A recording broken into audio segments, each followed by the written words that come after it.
Vamos lá, bom dia, irmãos. Desculpem aí a necessidade dos ajustes aí, mas é para facilitar um pouquinho a nossa dinâmica aqui. Deixa eu só me ajeitar aqui. Vamos começando, senão, se não der para a gente ter a projeção, eu menciono aqui os itens, não tem problema não. A gente vai conseguir caminhar muito bem. Queridos, vamos rapidamente ler o texto que nós colocamos aí como texto-chave da nossa reflexão, né, que é Lucas 6, 43 a 45. É um texto que fala dos falsos mestres, como nós vimos ontem, mas que serve de ponte para que nós falemos sobre o perfil do crente também. Lembrando que nós estamos traçando dois perfis, o perfil do homem infrutífero, que nós falamos ontem, e agora o perfil do homem frutífero, que é o que a gente vai trabalhar hoje. Mas Lucas 6, 43 diz assim: não há árvore boa que dê mau fruto, nem tampouco árvore má que dê bom fruto. Porquanto cada árvore é conhecida pelo seu próprio fruto. Porque não se colhem figos de espinheiros, nem dos abrolhos se vindimam uvas. O homem bom, do bom tesouro do coração, tira o bem, e o mal, do mau tesouro, tira o mal. Porque a boca fala do que está cheio o coração. Nós, ontem, ao trabalharmos esse texto, os irmãos devem se lembrar que nós colocamos uma mensagem central, um ensino principal que nós extraímos desse texto. E a mensagem central era a seguinte: a vida de alguém é um reflexo inevitável do seu interior. Nós até repetimos isso ontem e eu quero repetir isso de novo ao final com os irmãos. E nós dividimos o nosso tempo em dois blocos. Então, o perfil do homem infrutífero, que aqui, num primeiro momento, Jesus se refere aos falsos mestres, mas que é uma realidade compartilhada por todos os incrédulos. Então, todos aqueles que não são crentes têm essa característica de serem frutíferos. Eles não frutificam. Os frutos não são bonitos. Por mais que eles pareçam, às vezes, ser atraentes, na verdade, são frutos murchos, xoxos, sem vida. E hoje eu quero trabalhar com os irmãos o oposto disso agora, mantendo aí o contraste de Jesus, falando agora do homem frutífero, porque o texto fala da boa árvore que dá bom fruto, e o texto fala da má árvore que dá mau fruto. Nós já vimos esse. Agora a gente tem que ver o lado positivo, que somos nós. Agora, como é o crente? Qual é a postura? Qual é o resultado da salvação na vida do crente? Como ele frutifica? E assim como nós fizemos no estudo do perfil do homem infrutífero, eu quero compartilhar com vocês o coração do homem frutífero e as ações do homem frutífero. Nós fizemos a mesma coisa com o homem infrutífero. Nós vimos o seu interior e o que vem para fora. E agora eu quero falar com vocês do coração do homem frutífero, ou seja, o seu interior e também as suas ações. Então, antes de colocar a projeção aqui, vamos ver um pouquinho aí a questão do coração do homem frutífero. Ou seja, o que está dentro desse homem, que, os irmãos devem se lembrar, nós terminamos ontem falando da transformação, daquele pomar sujo, podre, cheio de morte, e agora nós estamos numa outra dimensão, numa outra realidade.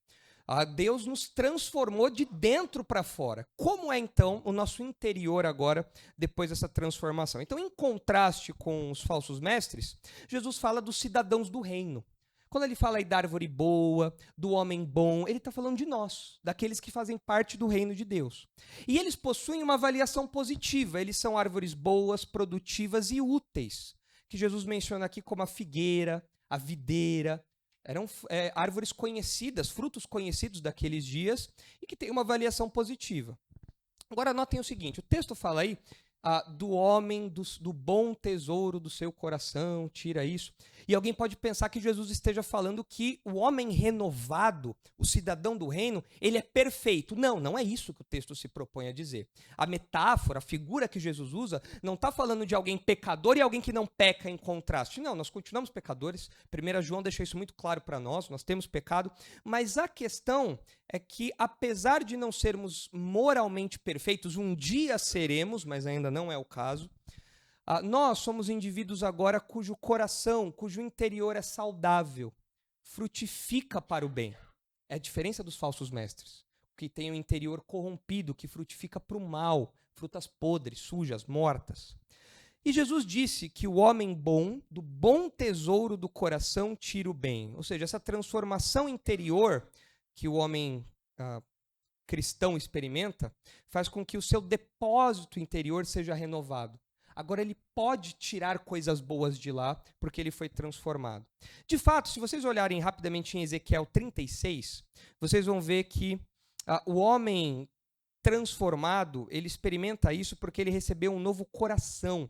Essa é a promessa da nova aliança que foi feita lá no Antigo Testamento e que foi ratificada, inaugurada, iniciada na morte de Jesus. Tanto que na ceia Jesus fala, este é meu sangue que é dado por vós, o sangue da nova aliança. Aquela promessa inicialmente feita para os judeus, que um dia ainda vai se completar na nação judaica, já foi antecipada em muita coisa para a gente, inclusive nessas promessas aqui de Ezequiel 36. Então, em Ezequiel 36, 25, nós lemos o seguinte. Ezequiel 36, 25 diz assim: Então aspergirei água pura sobre vós, e ficareis purificados. De todas as vossas imundícias e de todos os vossos ídolos vos purificarei. Dar-vos-ei coração novo, e porei dentro de vós espírito novo.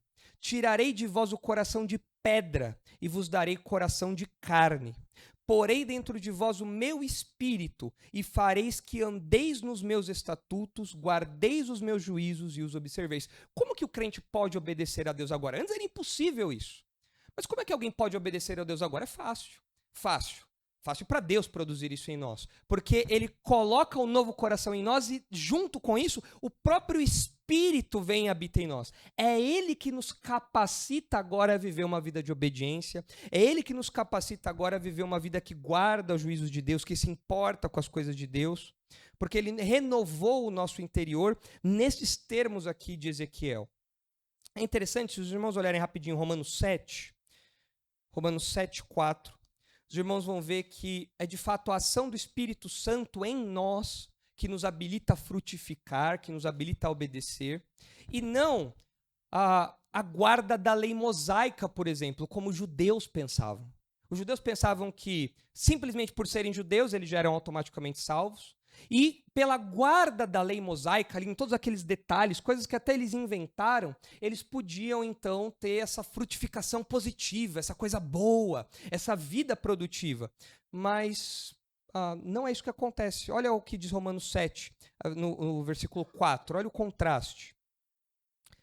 Assim, meus irmãos, também vós morrestes relativamente à lei, por meio do corpo de Cristo, para pertencerdes a outro, a saber, aquele que ressuscitou dentre os mortos, a fim de que frutifiquemos para Deus. Porque quando vivíamos segundo a carne, as paixões pecaminosas postas em realce pela lei operavam em nossos membros, a fim de frutificarem para a morte. A lei de Deus é boa, mas qual que é o problema? Quando ela entra em contato com o coração corrompido, ela incita o pecado. Tanto que, quando você tem lá a experiência até dos pais com as crianças, não toque na tomada. O que a criança fica com vontade de fazer? Botar o dedo na tomada. Tá lá. O que acontece se eu pôr o dedo na tomada? E a criança fica circulando a tomada ali, olha pro pai, fica lá, tira. Ela fica com vontade. Por quê? Porque a lei de não colocar o dedo na tomada é ruim? Não. É uma lei perfeita. Mas o problema é que em contato com o coração corrompido, aquilo instiga a criança a pecar. Isso foi a lei de Deus em relação ao coração pecaminoso. Então nós não produzíamos nada bom. Nós produzíamos algo que terminava em morte. Porque nós pecávamos. E o salário do pecado é a morte. A desobediência traz a morte. Versículo 6. Agora, porém, libertados da lei, estamos mortos para aquilo a que estávamos sujeitos, de modo que servimos em novidade de espírito e não na caducidade da letra. Nós temos um interior renovado. Por que nós obedecemos? É por causa da lei? Não. É porque agora o Espírito Santo age dentro de nós por meio da nossa consciência renovada para que a gente possa obedecer a Deus de dentro para fora, não de fora para dentro. Porque o nosso interior mudou. E lembra, o ensino de Jesus é claro, aquilo que está dentro vem para fora. Mas agora não há mais podridão completa aqui dentro. Agora o Espírito Santo mora aqui. O Espírito Santo faz com que a gente, então, obedeça de dentro para fora. Essa é a realidade do crente.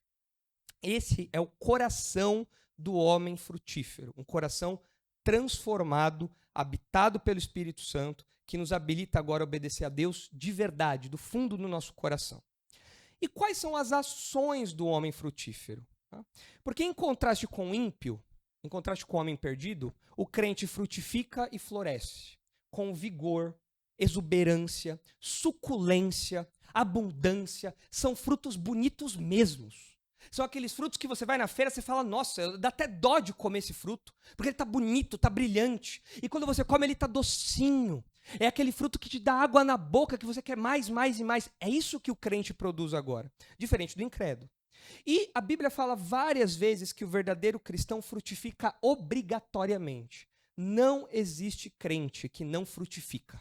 É claro que ao longo da jornada cristã, alguns frutificam mais, outros frutificam menos, alguns frutificam pouco, outros frutificam muito, mas não existe crente que não frutifique, porque se o interior dele for renovado, isso tem que explodir para fora de algum jeito. Vejam, por exemplo, o famoso Salmo 1, se os irmãos se lembrarem aí, da metáfora que é usada ali, ilustra isso.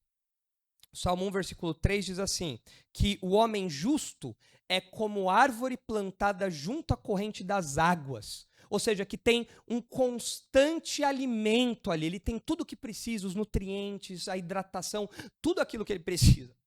E em consequência disso, no devido tempo, dá o seu fruto. E por estar ligado aos nutrientes da palavra de Deus, enraizada nos nutrientes da palavra de Deus, ali nesse solo fértil da palavra de Deus, a folhagem não murcha. E tudo quanto faz será bem sucedido. Aqui não é que se você abrir uma empresa, você vai ter milhões, sua empresa vai decolar, você vai ter sucesso no seu casamento. Não está falando aqui de conquistas materiais. O que está falando aqui é que o empreendimento do servo de Deus, os empreendimentos espirituais dele, são bem-sucedidos. Ele é abençoado por Deus na sua vida comum, na sua vida espiritual. Naquilo que ele se propõe da sua vida com Deus, na sua vida com os irmãos, nos seus relacionamentos, ele frutifica nisso tudo, porque ele está enraizado ali na palavra de Deus, o seu interior foi renovado. Efésios 2:10 também enfatiza isso. Diz assim, pois somos feitura dele, criados em Cristo Jesus para boas obras, as quais de antemão preparou para que andássemos nelas. Deus nos chamou e nos colocou num trilho. E esse trilho envolve boas obras. O crente, enquanto caminha na vida cristã, enquanto anda nessa jornada, essa jornada já contempla as boas obras que Deus preparou para que nós vivêssemos. Os frutos que nós deveríamos produzir. Por isso é estranho a ideia de um crente que não frutifica. Tem algo estranho aí. Crente que não frutifica? Não tem como. Crente que não vive uma vida de testemunho externo de uma realidade interior, tem algo estranho aí. Deus falou, olha, eu vou salvar vocês e vocês vão produzir. O meu plano é esse. Como pode um crente não produzir? Não faz sentido. A conclusão é que um crente que não produz, na verdade, ele nunca foi crente. É a conclusão óbvia. Ele pensa que é uma árvore boa, mas na verdade é uma árvore podre ainda. Então, o que nós encontramos aqui é que na salvação que nós ganhamos, nesse pacote de salvação, perdão de pecados, habitação do Espírito Santo, inserção no corpo de Cristo, nesse pacote de salvação existe também a necessidade, a obrigatoriedade, a inevitabilidade de boas obras. O crente tem que viver frutificando. Foi para isso que Deus nos chamou. Isso faz parte do chamado de Deus. Veja também Colossenses 1. Colossenses 1, 9 e 10. Por essa razão, também nós, desde o dia em que o ouvimos, não cessamos de orar por vós e de pedir que transbordeis de pleno conhecimento da sua vontade em toda sabedoria e entendimento espiritual, a fim de viverdes de modo digno do Senhor, para o seu inteiro agrado. E como é uma vida de modo digno do Senhor, que se alinha àquilo que Deus nos chamou e que agrada a Deus? É uma vida que frutifica em toda boa obra e que cresce no pleno conhecimento de Deus. Aqui é importante. Note aqui essa relação íntima. Frutificação é diretamente proporcional ao seu conhecimento de Deus. Quanto mais intimidade você tem com a palavra de Deus, quanto mais conhecimento você tem da palavra de Deus, mais conhecimento você tem do próprio Deus. E, consequentemente, proporcionalmente, você frutifica mais. E aqui o texto fala de uma frutificação abundante. Você frutifica em toda boa obra. Se os irmãos olharem também, 2 Pedro 1, os irmãos vão ver que essa verdade também é enfatizada ali. 2 Pedro 1, 3. Visto como pelo seu divino poder nos tem sido doadas, 2 Pedro 1, 3. Seu divino poder nos tem sido doadas todas as coisas que conduzem à vida e à piedade, pelo conhecimento daquele que nos chamou para a sua própria glória e virtude. O crente tem tudo o que ele precisa para frutificar. Ninguém pode reclamar diante de Deus e falar: o Senhor não me deu adubo, o Senhor não me deu água, o Senhor não me deu sol. Não, jamais. O crente nunca pode acusar Deus de ser um mau agricultor do seu pomar, porque o texto fala que o poder de Deus nos deu absolutamente tudo que precisamos para uma vida produtiva, pelas quais nos têm sido doadas as suas preciosas e muito grandiosas promessas, para que por elas vos torneis coparticipantes da natureza divina, livrando-vos da corrupção das paixões que há no mundo. Por isso mesmo vós, reunindo toda a vossa diligência, associai com a vossa fé a virtude, com a virtude o conhecimento, com o conhecimento o domínio próprio, com o domínio próprio a perseverança, com a perseverança a piedade, com a piedade a fraternidade, com a fraternidade o amor. Porque estas coisas existindo em vós e em vós aumentando, fazem com que não sejais nem inativos, nem infrutuosos ou infrutíferos no pleno conhecimento de nosso Senhor Jesus Cristo. Nós temos tudo nesse arsenal divino que nós recebemos. E conforme nós caminhamos na vida cristã, nós acessamos esse arsenal e vamos agregando essas virtudes à nossa vida cristã, e isso nos torna produtivos. Um crente improdutivo, um crente infrutífero, ele não tem ido a esse depósito maravilhoso, suficiente, abundante, que o apóstolo Pedro menciona aqui. Bom, agora, vamos ver se dá certo aqui a projeção. Eu quero compartilhar com vocês algumas características do fruto do crente. Algumas características dessas ações. Eu acho que não vai. Deixa eu tentar tirar e colocar aqui.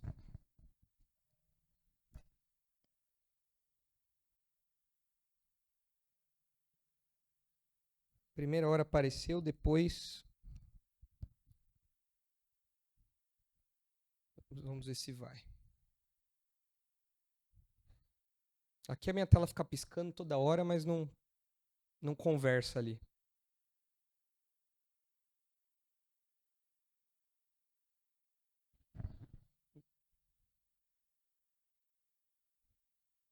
Deixa eu tentar fazer um negócio. Posso tirar esse adaptador aqui?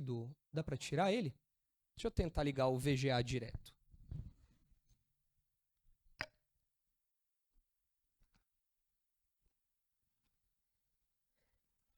Vamos ver se contra o adaptador funciona melhor.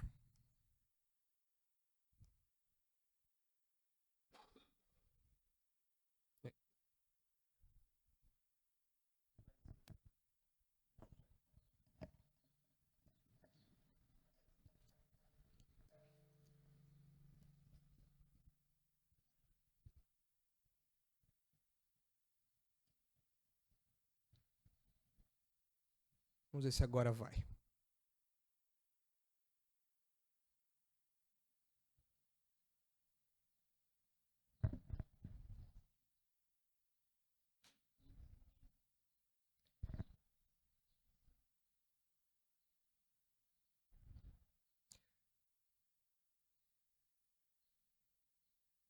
Não. Não vai. Não. Na verdade, agora está tudo preto. Agora, no presente momento, não dá para fazer nada. Além de orar, não dá nem para jejuar mais, porque a gente já comeu, né? Então, tem mais como fazer nada aí para... É que agora travou tudo aqui. Bom, enquanto volta aqui a vida, se é que vai voltar a vida, eu quero mostrar para vocês algumas características do fruto que é produzido pelo cristão. E conforme eu menciono essas características, talvez os irmãos possam anotando no celular, algo assim, já que eu não vou conseguir colocar aqui na tela, mas eu gostaria que nós, ao final, que os irmãos apontassem qual dessas características mais chamou a sua atenção. Que vocês olhem a lista completa ao final e digam, pastor, eu gostei dessa, gostei daquela, pastor, nunca tinha parado para pensar nisso, pastor, essa daqui me pegou de jeito. E aí eu quero ouvir de vocês isso rapidamente. Deixa eu só ligar aqui de novo. E a primeira característica do fruto que o crente produz, vou colocar aqui, é que é um fruto que glorifica a Deus. E isso nós encontramos lá em João 15. Se os irmãos abrirem aí rapidinho a Bíblia em João 15, os irmãos verão um texto muito importante nesse assunto da frutificação. E em João 15, Jesus falando com seus discípulos, ele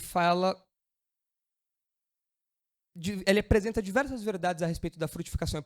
A primeira característica é essa: o fruto do crente glorifica a Deus. Olha o que diz João 15. Eu sou a videira verdadeira e o meu pai é o agricultor. Jesus aqui faz um contraste entre ele e Israel. Israel no Antigo Testamento é chamado da videira.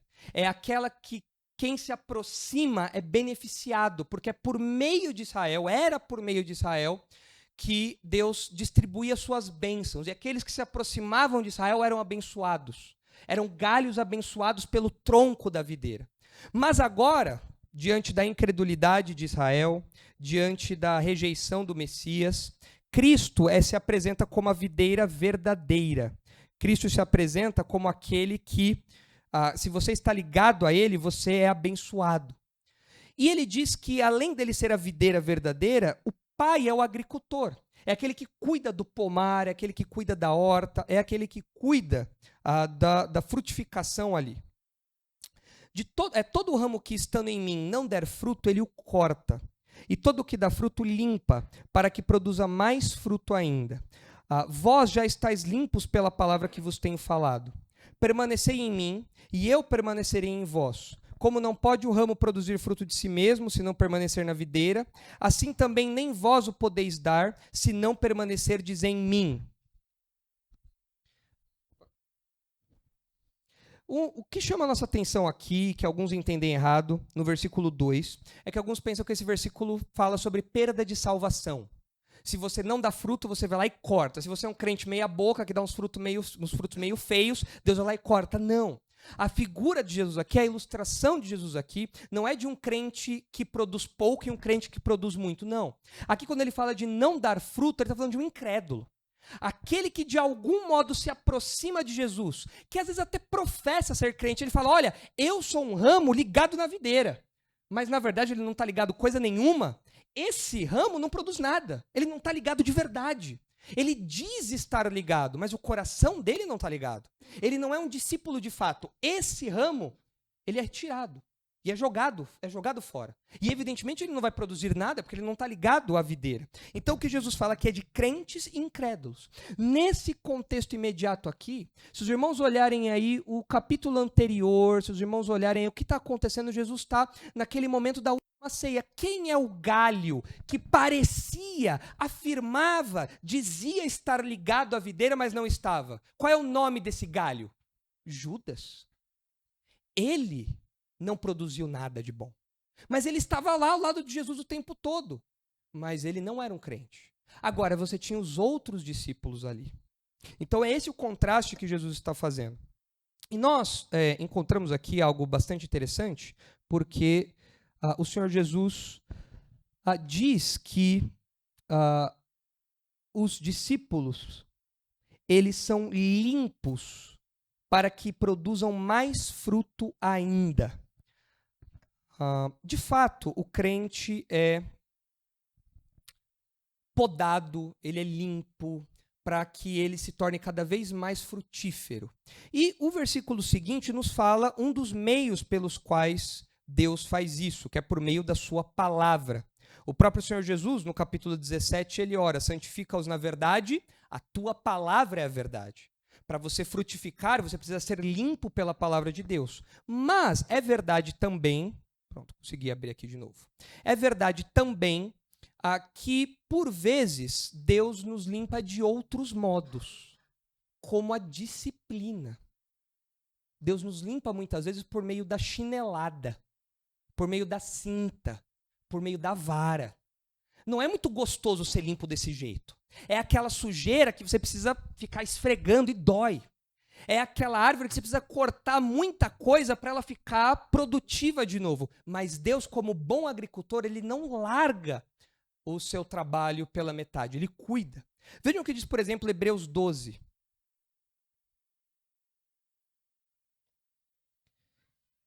Hebreus 12, 11.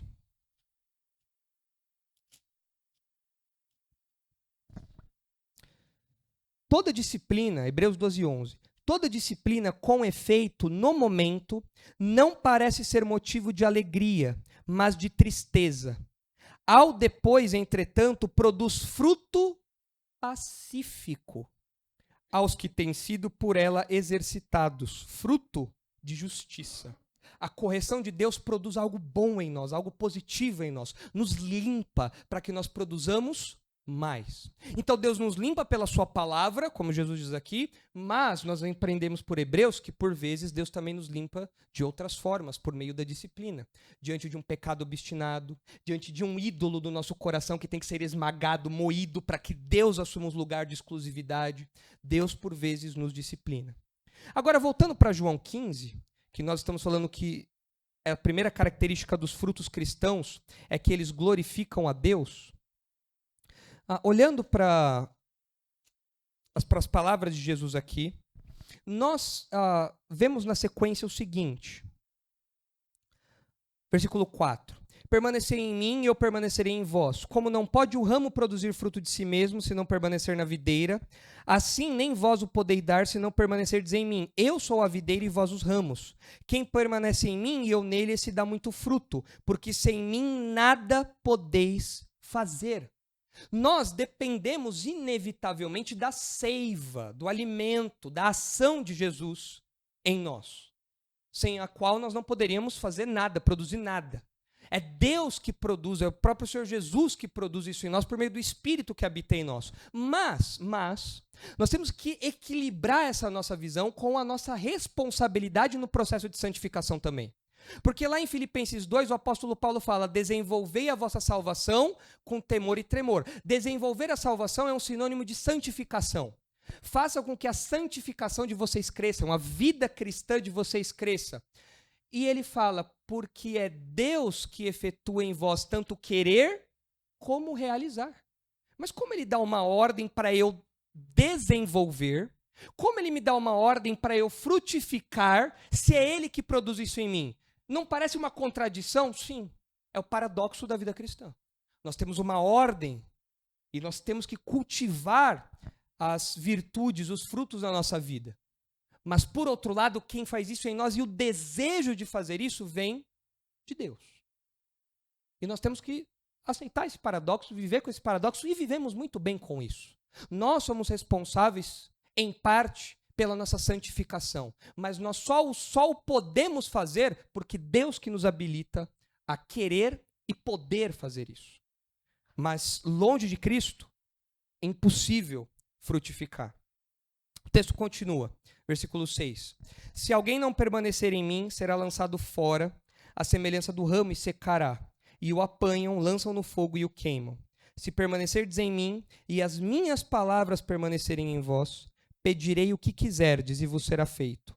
Nisto é glorificado meu Pai, em que deis muito fruto, e assim vos tornareis meus discípulos. A marca do discípulo é a frutificação. E quando o crente frutifica, a glória vai para o agricultor.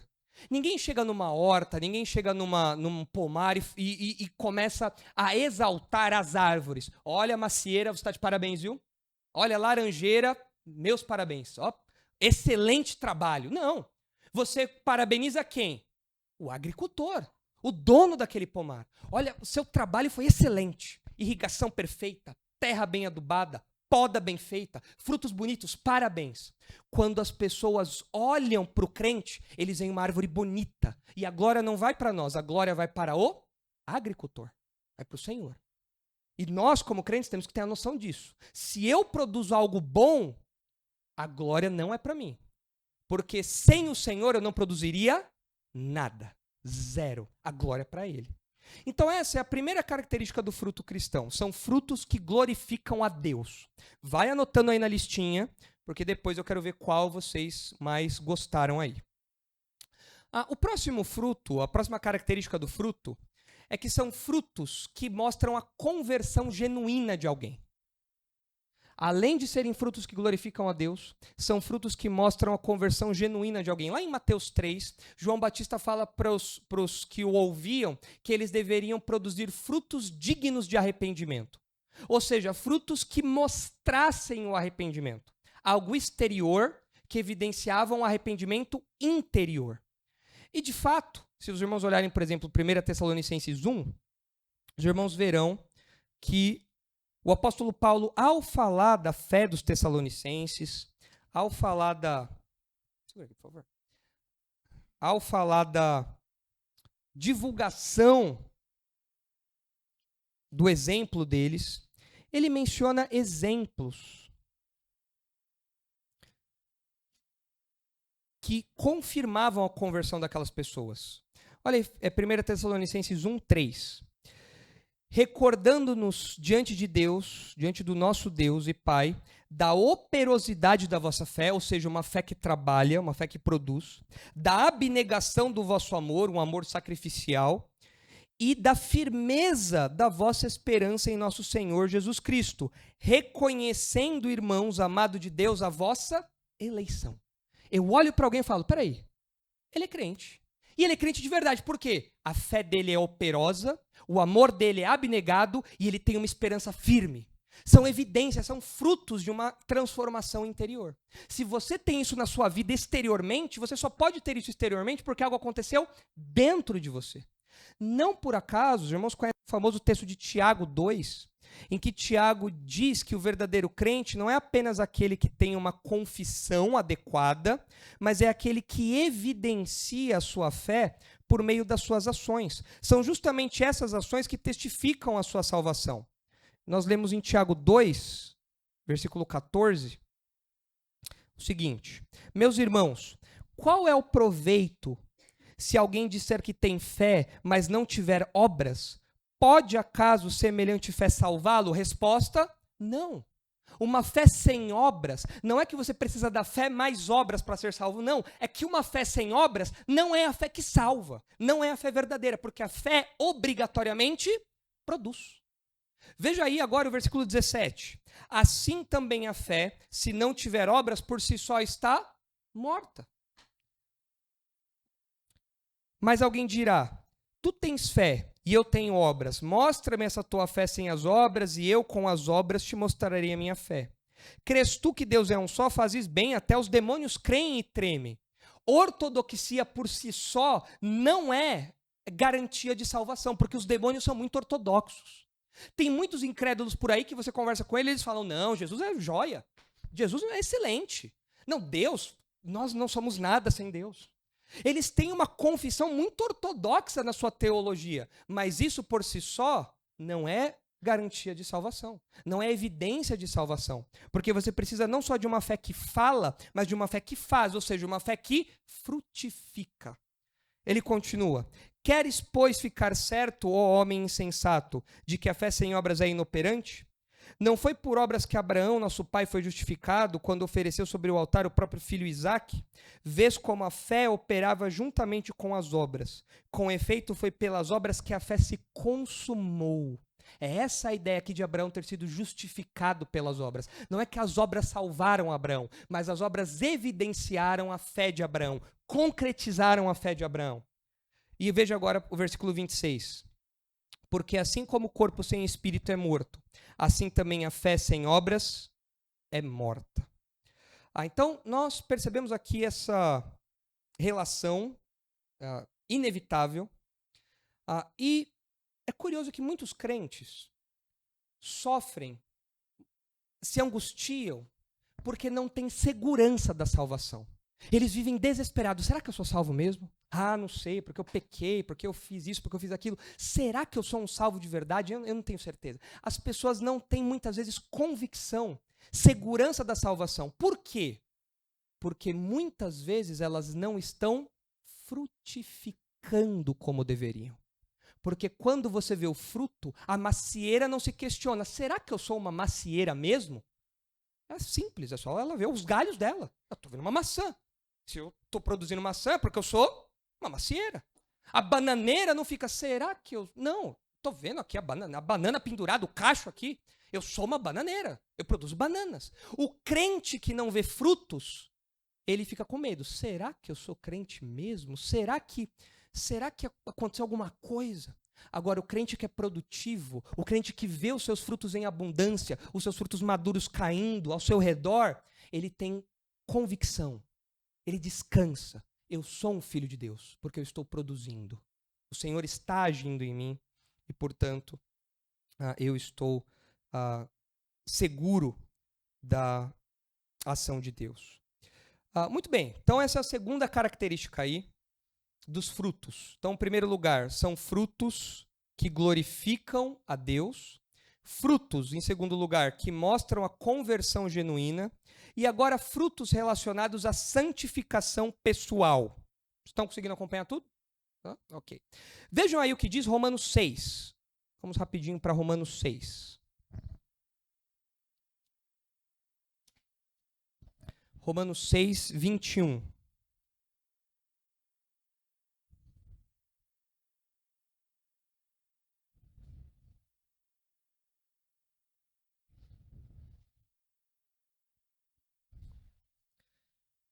Diz assim: naquele tempo, na época da incredulidade, que resultados colhestes? Somente as coisas de que agora vos envergonhais, porque o fim delas é a morte. Se você lembrar do seu tempo de incredulidade, você vai se envergonhar das coisas que você fazia. Poxa, eu ia na balada, ficava bêbado, caía na sarjeta. Eu me deitava com várias mulheres, me deitava com vários homens, eu era usuário de drogas, eu tinha uma vida torta, eu respondia a meus pais.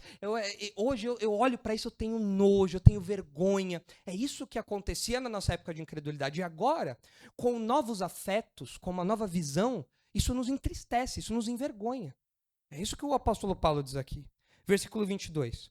Agora, porém, libertados do pecado, transformados em servos de Deus, tendes o vosso fruto para a santificação e, por fim, a vida eterna. É um fruto, é uma árvore que cresce na direção da santificação. Já viram? Existe um coqueiro famoso lá no acho que é no Rio de Janeiro, um coqueiro que ele cresceu torto. Não sei se vocês já viram. É um coqueiro que ele cresce na direção da luz do sol. Então ele ficou reto e depois ele subiu. Assim.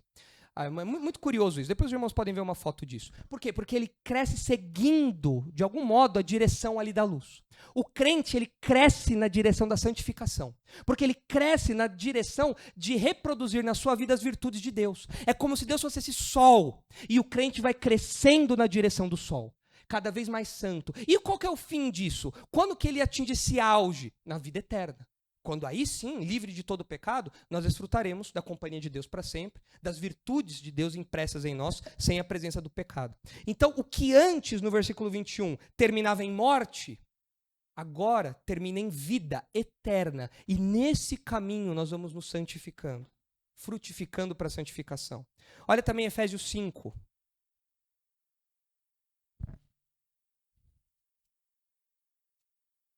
Efésios 5, 8.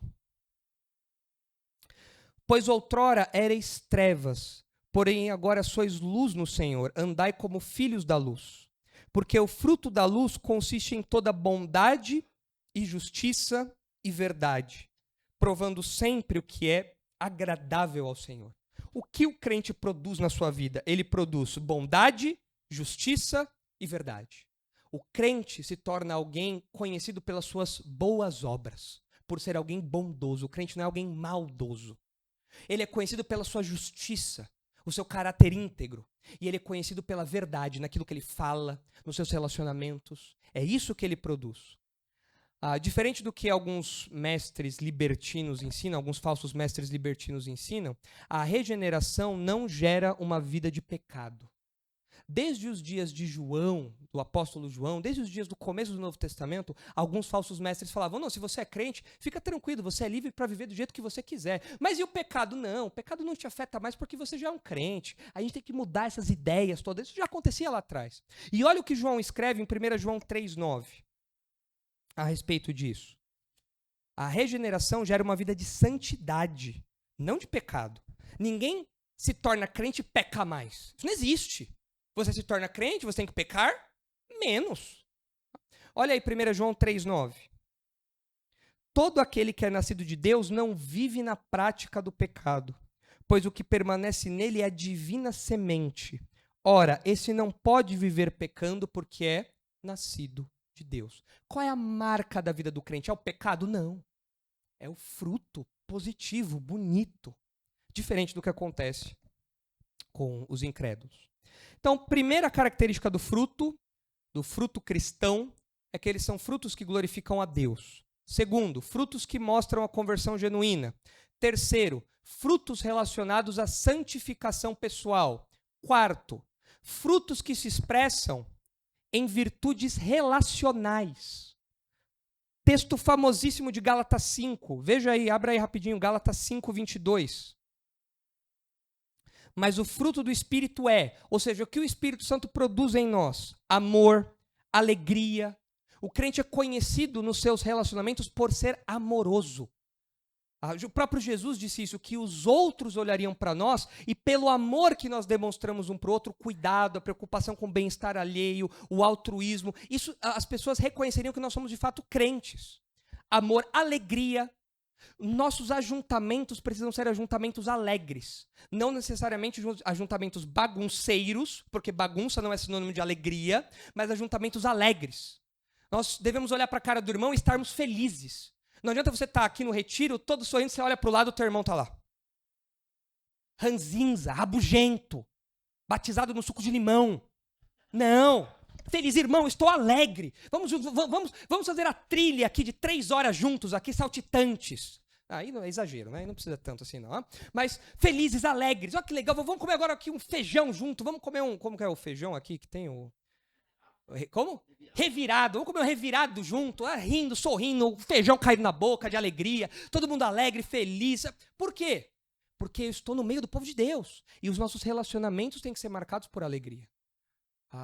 Eu tenho que estar alegre de estar ao lado do meu irmão. A minha alegria tem que ser contagiante. Porque o Espírito está atuando em mim e em nós.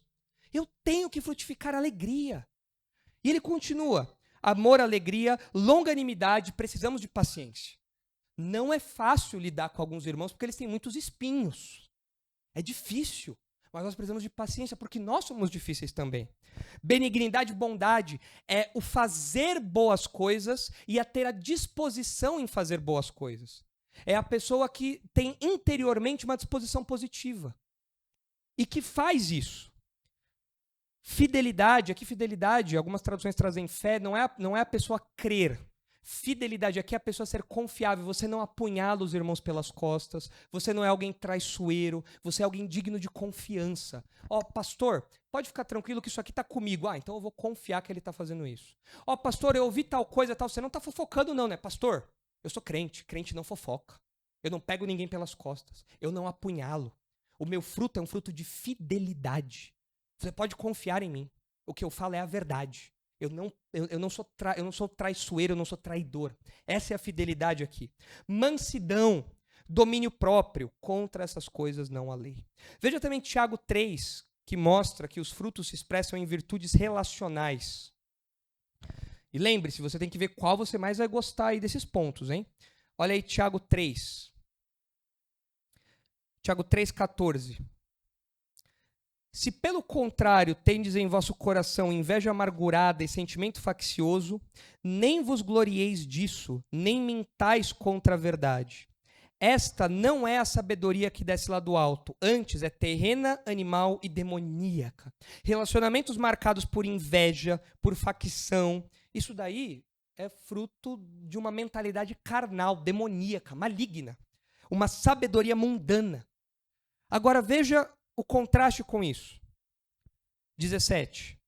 A sabedoria, porém, lá do alto é primeiramente pura. Relacionamentos marcados por pureza. Um irmão não leva o outro ao pecar. Pelo contrário, um irmão leva o outro a ser mais puro. Depois, pacífica. Convívio pacífico. Indulgente, que perdoa. Tratável. Plena de misericórdia e de bons frutos. Imparcial, sem fingimento. Ora, é em paz que se semeia o fruto da justiça para os que promovem a paz. Os relacionamentos do crente não são relacionamentos que vivem em pé de guerra. Ah, mas porque a fulana disse isso, porque a Beltrana não sei o que, pastor, eu não aguento mais. Não. Paz, paz. Lá fora o mundo vive brigando. Aqui dentro nós desfrutamos de paz. Como é o pomar dos servos de Deus? É um pomar onde você ouve a brisa passando. É um pomar bonito, florido, que você senta e você contempla a ação de Deus e você se alegra por aquilo porque você tem paz nos relacionamentos. Uma igreja conturbada, como a que estava acontecendo aqui no contexto de Tiago, era uma igreja que estava abraçando sabedoria mundana. E nós não podemos permitir que isso aconteça no nosso meio. Então são frutos que se expressam em virtudes relacionais. Quinto lugar, são frutos relacionados, são frutos ligados, curioso isso, à generosidade financeira.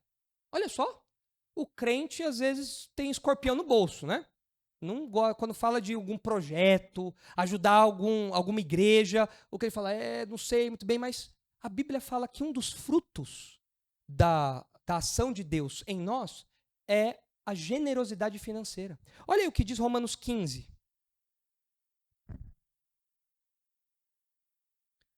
Romanos 15, 26.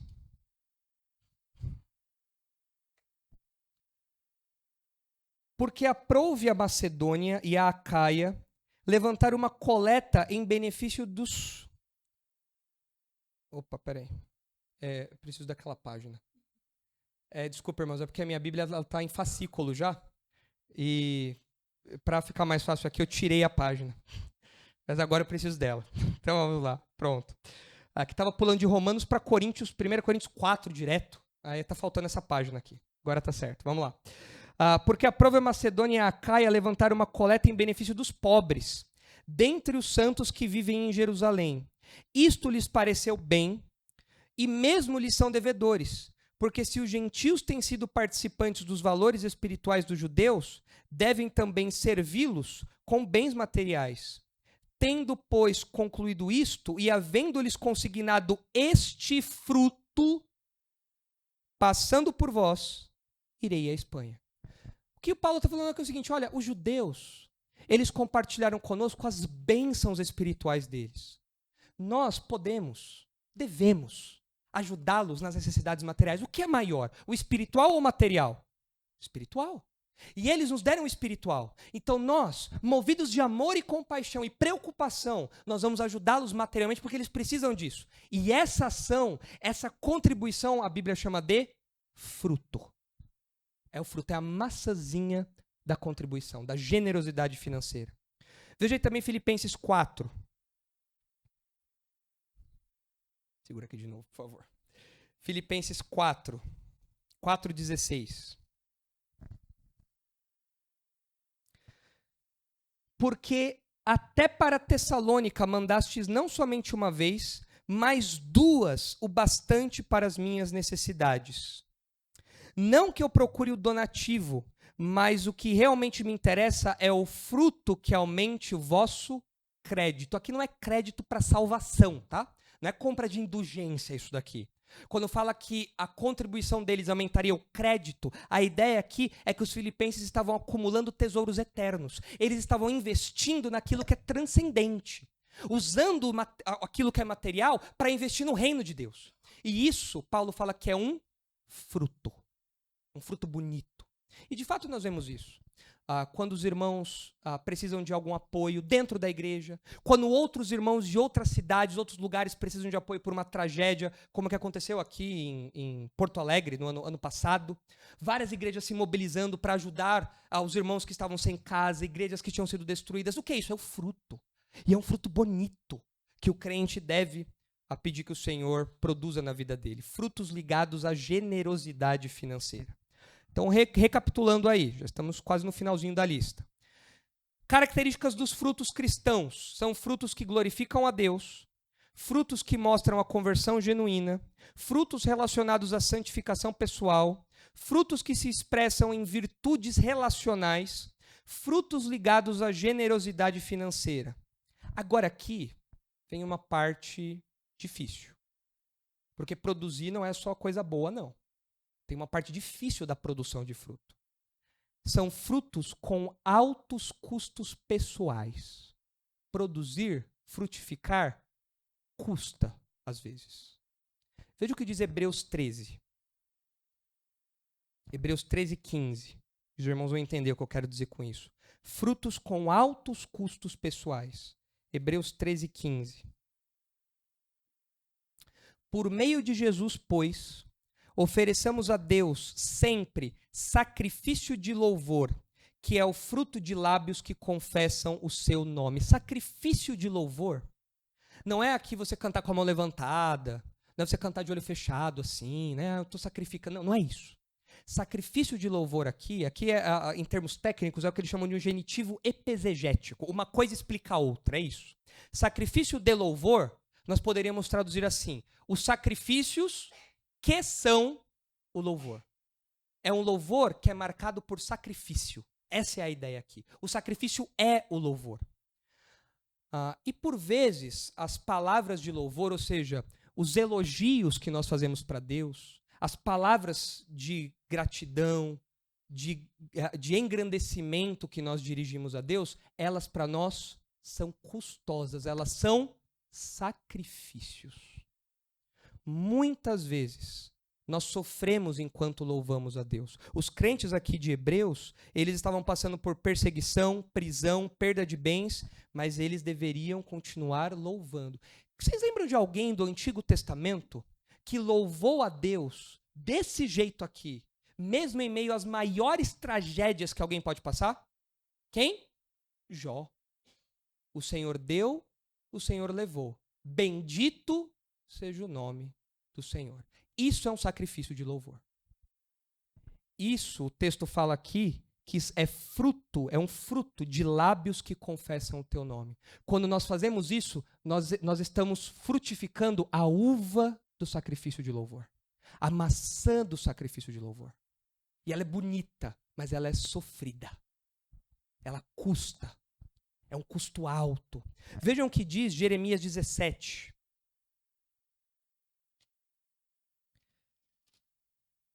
Jeremias 17, 5.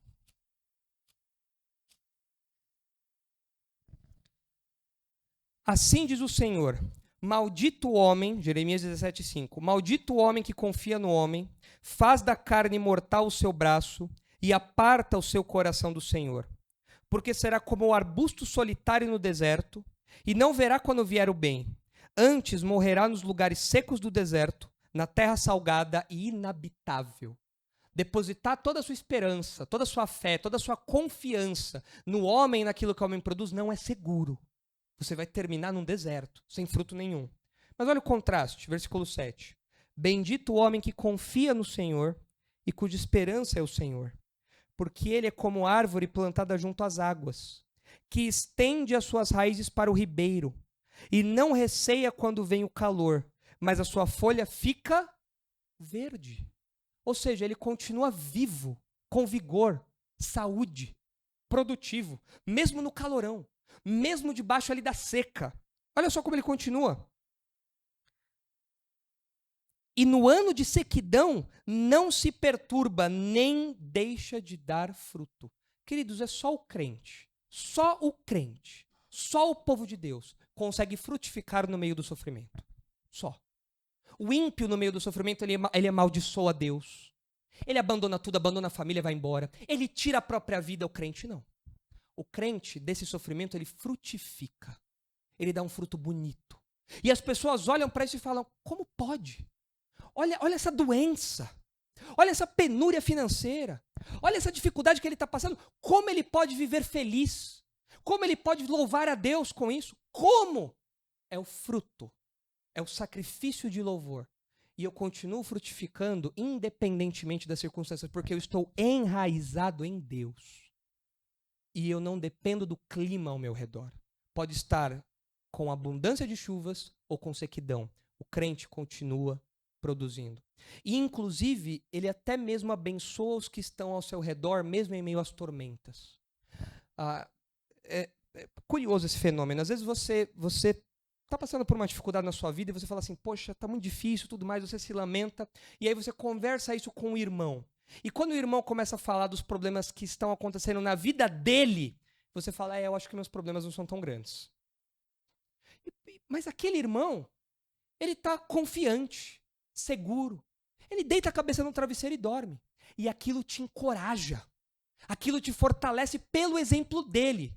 Porque você viu o fruto e você se alimentou daquele fruto. Aquele fruto te deu vida. Os dois estão em sequidão.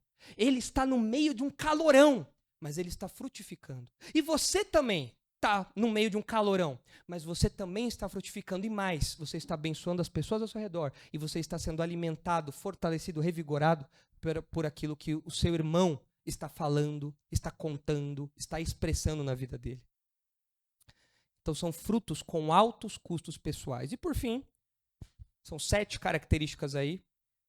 São frutos que trazem refrigério e renovação espiritual. Muito próximo desse item aqui. Frutos que trazem refrigério e renovação espiritual. Olha o que diz Provérbios 11. Provérbios 11, 30. O fruto do justo é árvore de vida. O que é uma árvore de vida?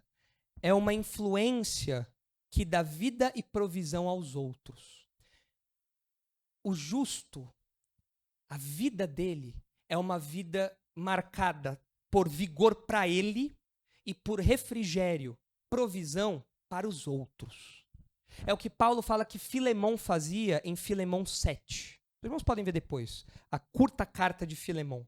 E Paulo fala, você, Filemão, você tem reanimado o coração dos santos. São frutos que reanimam. Você está com aquele calorão. Qual fruta você gosta de comer no calorão? Que fruta? Melancia. O que mais? Ninguém gosta de comer a bergamota? Que é aqui bergamota. O que é um suco de bergamota? Descobri que é mexerica, né? Mas aqui vocês chamam de bergamota, né? É a mesma coisa, mexerica e bergamota é a mesma coisa, né? Mas o suco da bergamota refresca, não é? Uma limonada. Agora com esse calor que está fazendo, né? Uma limonada. O suco de laranja aí do almoço refresca, não é? Revigora, dá ânimo, nos faz despertar. O crente, na sua frutificação, ele traz renovação, refrigério espiritual para si, para sua família e para as pessoas ao seu redor. E isso acontece não só por meio da hospitalidade, não só por meio da preocupação, do altruísmo, mas muitas vezes por meio dos conselhos que são dados. Colossenses 3,16 fala que deve habitar em nós ricamente a palavra de Cristo, para que nós nos aconselhemos em toda sabedoria. O meu conselho tem que ser um conselho bíblico, porque isso traz refrigério. Eu vou ler aqui para os irmãos 2 traduções de Provérbios. Eu vou ler na Nova Versão Transformadora. Diz assim, Provérbios 12, 14. As palavras sábias produzem muitos benefícios. E Provérbios 18, 20 diz, as palavras sábias saciam como uma boa refeição. As palavras certas dão satisfação. Qual é esse fruto maravilhoso que o crente produz? É o fruto do refrigério e da renovação espiritual. Nós passamos a semana toda longe do povo de Deus e nos cansamos. nós sentimos sede. Nós sentimos o peso de conviver com os incrédulos, conviver com o mundo caído. Mas quando nós entramos pelas portas da igreja, subimos aquelas escadas, nós sentimos não só o refrigério do ar-condicionado, que é bom, mas nós sentimos também o refrigério da comunhão, das palavras sábias que nos edificam. Nós entramos no pomar santo de Deus. Então nós começamos a nos deliciar dessas frutas que renovam o nosso interior, que refrigeram o nosso interior, que nos fortalecem e nos preparam para encarar mais uma semana de sequidão, mais uma semana de calorão. Esse é o fruto que o crente produz. Então você tem essas 7 características aí.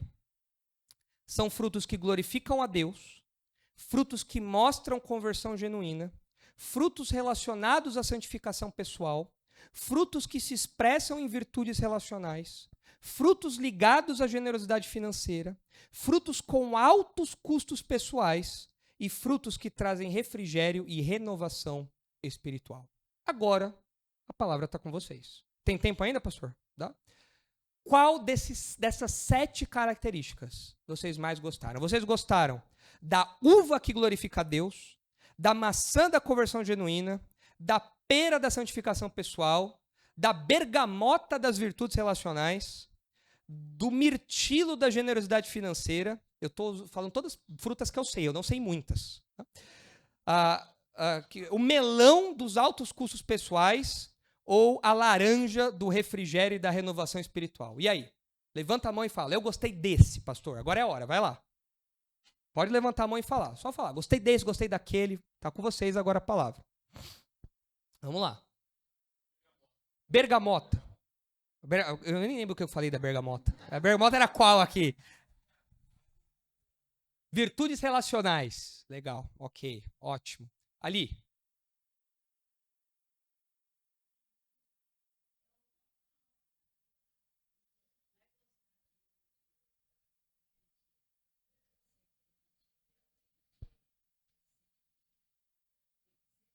Sim, sim.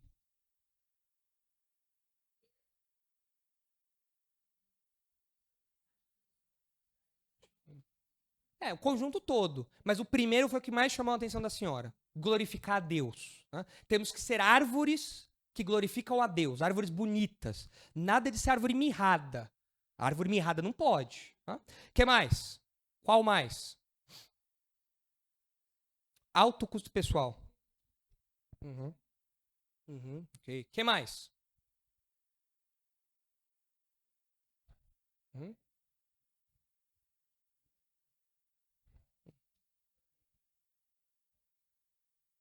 Santificação pessoal e o alto custo. Tá? São 2 coisas que o evangélico esqueceu.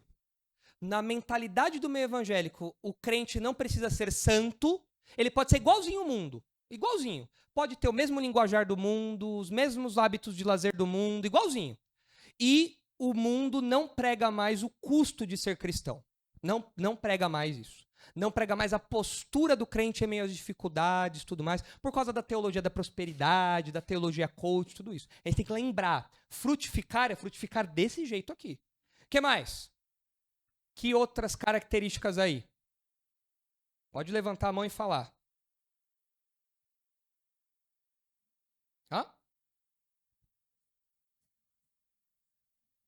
Conversão e arrependimento. Okay? Importante isso, porque como que a pessoa vai saber o que está lá dentro se ela não vê nada fora? Agora, se algo aconteceu lá dentro, vai vir para fora, inevitavelmente. O que mais? Mais algum? Mais algum destaque? Não? É bastante desafiador olhar para essas características. Porque isso daqui não é algo distante, isso aqui é algo que eu, como arvorezinha do Senhor, tenho que produzir. Tenho que produzir. E é claro que existem aqui, numa avaliação pessoal, características mais ou menos desenvolvidas na sua vida. Talvez você olhe e fale, não, pastor, esse fruto aí está tranquilo. Esse fruto, graças a Deus, tem caminhado bem. Mas esse outro, a bergamota, o mirtilo, tá difícil. Tá difícil. Tem umas pragas que estão minando a minha produção, a minha frutificação. Mas os irmãos devem lembrar da nossa mensagem central, que diz que a vida de alguém é um reflexo inevitável do seu interior. Se o seu interior foi transformado, essas características aqui vão aparecer no seu pomar. Elas têm que aparecer no seu pomar. Porque o Espírito Santo vai produzi-las em você. É algo inevitável. Inevitável. Ao longo da nossa vida, em um grau ou outro, no meio da luta pela obediência a Deus, mas o Espírito Santo vai trabalhando. O Espírito Santo vai produzindo. Porque a vida de alguém é um reflexo inevitável do seu interior. Pastor, eu não tenho nada disso na minha vida. Nada. Se você não tem nada disso como fruto, é porque você, como tronco, está morto.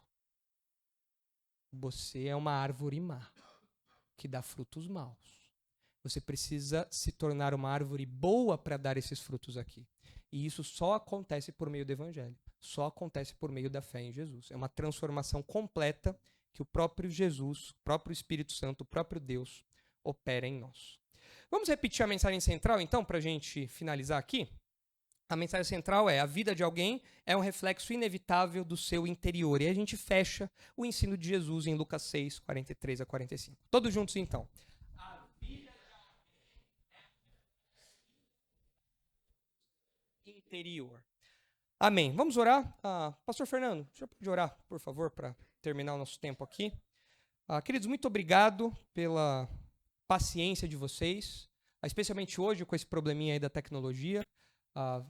A maioria não dormiu, então não precisou do ovo, mas muito obrigado aí pela paciência, pela colaboração, pelo acolhimento. Muito bom estar com os irmãos. Que Deus abençoe e que esses frutos aqui continuem crescendo na vida de vocês. Pastor? Queridos, vamos ter uma palavra de oração para encerrar esse culto? Oremos. Pai amado, bondoso Deus, nós louvamos ao Senhor pelo tempo que tivemos aqui, pela Tua palavra que foi lida, aberta, ensinada a nós. Obrigado pela disposição do pastor Nicolas de estar aqui, sendo um instrumento nas Tuas mãos para nos fazer compreender o texto bíblico de uma maneira fácil, aplicável às nossas vidas. E Pai, eu peço, Deus, que o Senhor nos faça boas árvores, árvores que produzem muitos frutos.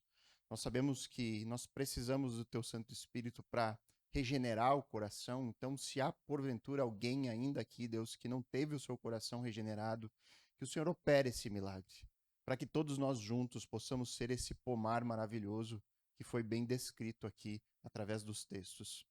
Louvamos a Deus, obrigado mais uma vez pelo tempo que tivemos juntos, em nome de Cristo oramos. Amém.